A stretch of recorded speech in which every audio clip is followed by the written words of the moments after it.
Good morning, dear students. Let's continue our chapter The Making of the National Movement 1870s to 1947. तो प्यारे बच्चों, इस chapter में हमने पढ़ा कि किस तरीके से गांधी जी के नेतृत्व में हम लोगों ने आज़ादी की लड़ाई जो थी वो शुरू की। इसके साथ साथ जो दूसरे आज़ादी को पाने वाले थे, जैसे मोतीलाल नेहरू जी थे, वल्लभ भाई पटेल थे, तो ये सब भी ये जो आज़ादी की लड़ाई थी इसमें आई। इन्होंने अलग अलग ऑर्गेनाइजेशंस बनाई। फिर गांधी जी ने नॉन कॉपरेशन मूवमेंट स्टार्ट किया। तो ये पीसफुली चल रहा था कि अंग्रेज़ों ने अचानक से इनके ऊपर जो है आग के गोले फेंकना शुरू कर दिए। इसके बदले में इन्हें फिर पुलिस स्टेशन पर आग लगानी पड़ी। तो गांधी जी को ये जो आंदोलन है ये बीच में ही रोकना पड़ा। March two Dandi. अब फिर से गांधी जी ने 1930 के आसपास पूर्ण स्वराज की मांग करते हुए अपने आंदोलन को आगे बढ़ाया और गांधी जी ने ये डिक्लेयर कर दिया कि ये जो साल्ट लॉ है ये इसको तोड़ के रहेंगे। इस कानून के तहत गांधी जी ने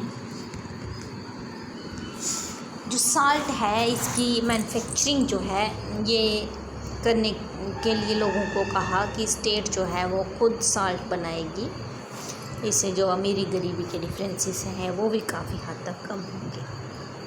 महात्मा Gandhi along with other nationalist, Gandhi ji के साथ जो बाकी के नेशनलिस्ट थे उन सब ने ये जो साल्ट टैक्स था इसका जो है विरोध करते हुए कहा कि जैसे कि हम जानते हैं नमक जो है ये बहुत ही ज़रूरी आइटम है हमारे फूड की, तो हम खुद का साल्ट बनाएंगे और अंग्रेज़ों का ये जो दी हुई चीज़ें हैं ये ख़त्म कर देंगे। Salt march letter to general desire of freedom.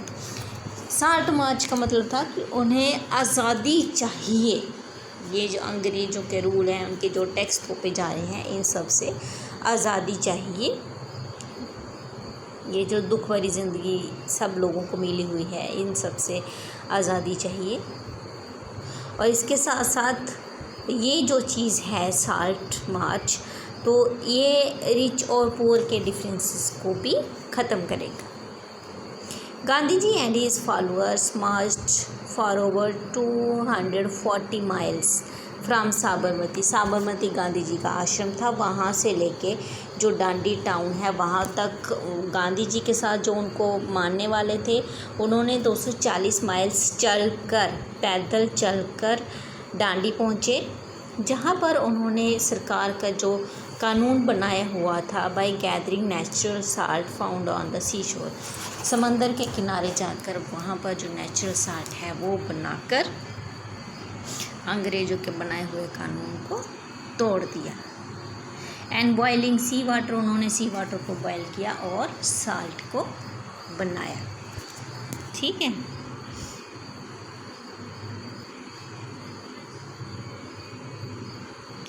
इसमें peasants, tribals, women participate in large number.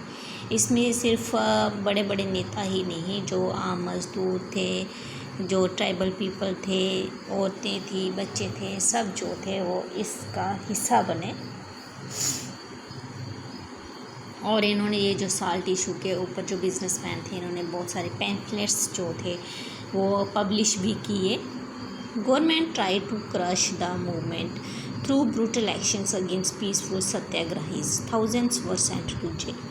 अब सरकार ये कोशिश कर रही थी कि ये जो शांतिपूर्ण ये मूवमेंट जो चल रही है, आंदोलन चल रहा है, तो इसको तोड़ दिया जाए, इसको ख़त्म कर दिया जाए।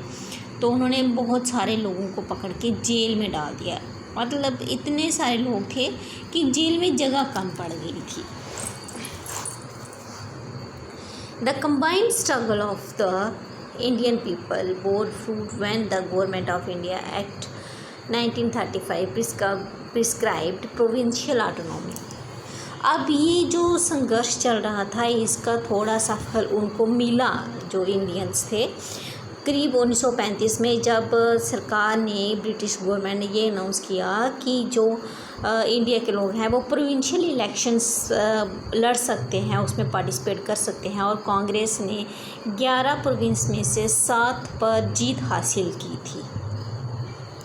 इन सितंबर 1939 में, जैसे कि हम जानते हैं, उस समय दूसरा विश्व युद्ध शुरू हो गया। तो कांग्रेस ने कहा कि वो ब्रिटिश सरकार का साथ देंगे ये लड़ाई लड़ने में। ये जो दूसरा विश्व युद्ध शुरू हुआ था वो ब्रिटिश सरकार की कोशिश करेंगे, लेकिन उसके बदले जब ये जो सेकेंड वर्ल्ड वार है ख़त्म होगी तो उन्हें आज़ादी चाहिए, यानी कि वो ये चाहते थे कि भारत को आज़ाद कर दिया जाए। लेकिन ब्रिटिश सरकार ने उनकी इस डिमांड को जो है वो रिफ्यूज़ कर दिया, उन्होंने इसको मानने से मना कर दिया। तो गांधी जी ने भी ये जो इसमें जाने का जो प्रपोज़ल था वो मना कर दिया है कि वो भी युद्ध में उनका साथ नहीं देंगे, और अपना प्रोटेस्ट जारी रखा। ठीक है।